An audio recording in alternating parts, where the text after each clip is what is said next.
ఆ నియోజకవర్గానికి ఘనమైన చరిత్ర ఉంది. దేశవ్యాప్తంగా పేరొందిన నాయకులు ఆ నియోజకవర్గానికి ప్రాతినిధ్యం వహించారు. ప్రశాంతత, కష్టజీవుల నిలయమైన అక్కడ దశాబ్దాల క్రితం అరాచక పరిస్థితులు నెలకొన్నాయి. అక్కడ జనం కూడా హింసాత్మక ఘటనలతో విసిగిపోయారు. ప్రశాంతత, అభివృద్ధి కోరుకునే మంచి నేత కోసం ఎదురు చూశారు. వారు అనుకున్నట్లే గత ఎన్నికల్లో అలాంటి నేత బరిలో దిగారు. అఖండ మెజారిటీతో గెలిచారు. ఆయనే మద్దులూరి మాలకొండయ్య.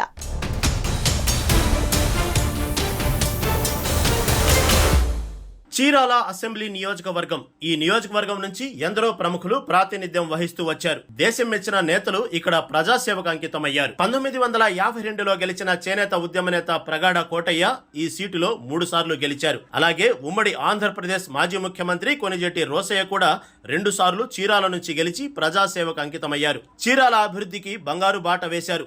వారి అడుగుజాడలో మరికొందరు నడిచారు. రాజకీయాలు ఎప్పుడు ఒకేలా ఉండవు. పరిస్థితులు, అవకాశాలు ప్రశాంత వాతావరణాన్ని పాడు చేస్తాయి. చీరాల నియోజకవర్గంలో కూడా అదే జరిగింది. 2009 నుంచి 2023 దాకా కొన్ని హింసాత్మక సంఘటనలు జనాన్ని ఉక్కిరి బిక్కిరి చేశాయి.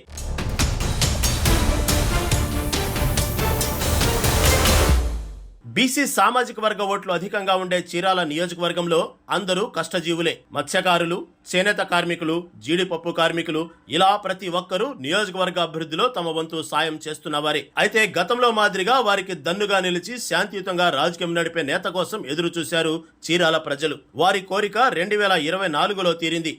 ఓ సామాన్య రైతు కుటుంబంలో పుట్టిన మద్దలూరి మాలకొండయ్య యాదవ్ చీరాల నుంచి మొన్నటి ఎన్నికల్లో గెలుపొందారు. ఇక్కడ మాలకొండయ్య గురించి చెప్పుకొని తీరాలి. బీసీ సామాజిక వర్గమైన ఆయన పుట్టింది ఓ సామాన్య రైతు కుటుంబం.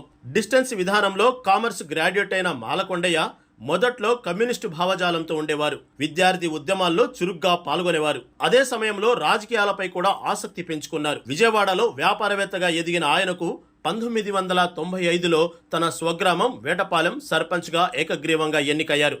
సర్పంచ్ పదవి బీసీ రిజర్వేషన్ కావడం కూడా ఆయనకు కలిసొచ్చింది.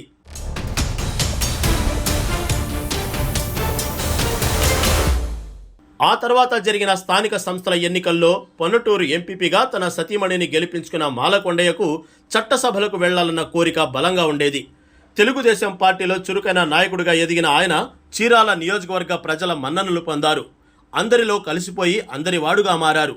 ఇక 2024 సాధారణ ఎన్నికల్లో మాలకొండయ్యకు పోటీ చేసే అవకాశం దక్కింది. సీఎం చంద్రబాబు నాయుడు ప్రోత్సాహం, చీరాల నియోజకవర్గ ప్రజల అండదండలతో ఈ ఎన్నికల్లో ఘన విజయం సాధించారు. తన ప్రత్యర్థి మీద 20,984 ఓట్ల మెజార్టీతో విక్టరీ సొంతం చేసుకున్నారు.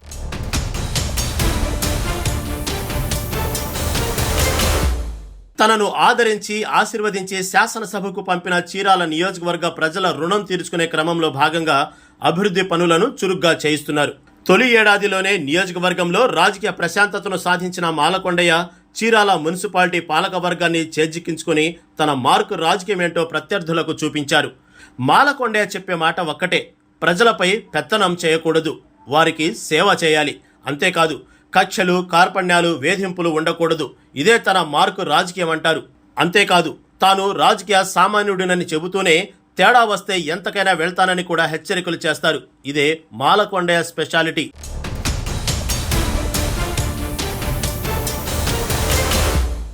చీరాల నియోజకవర్గంలో మత్స్యకార, చేనేత కార్మికుల కోసం పథకాలు చేపట్టిన ఆయన 3 దశాబ్దాలుగా రోడ్లు లేని ప్రాంతాల్లో కోట్ల రూపాయలతో ఏడాది కాలంలోనే రోడ్లు వేయించారు. కూటమి ప్రభుత్వం చేపట్టిన పథకాలు ప్రతి ఒక్కరికి చేరేలా జాగ్రత్తలు తీసుకున్నారు. అంతేకాదు, పర్యాటక రంగం, సాగునీటి రంగాలకు చాలా ప్రాధాన్యత ఇస్తున్నారు. రాజకీయ వారసత్వం అనేది తనకు నచ్చదని చెబుతున్న మాలకొండయ్య తన కుమారులు ఎందుకు ప్రజలకు అందుబాటులో ఉంటారో కూడా వివరించారు. తాను ఊర్లో లేని సమయంలో ప్రజలకు ఎలాంటి ఇబ్బంది రాకుండా చూడటం తన కుమారుల పనిగా ఆయన స్పష్టం చేశారు. ప్రజా నేతగా చీరాల నియోజకవర్గంలో అందరి ఆదరాభిమానాలు పొందుతున్న మద్దలూరి మాలకొండయ్య యాదవ్కు జన్మదిన శుభాకాంక్షలు చెబుతుంది మెగా 9 టీవీ.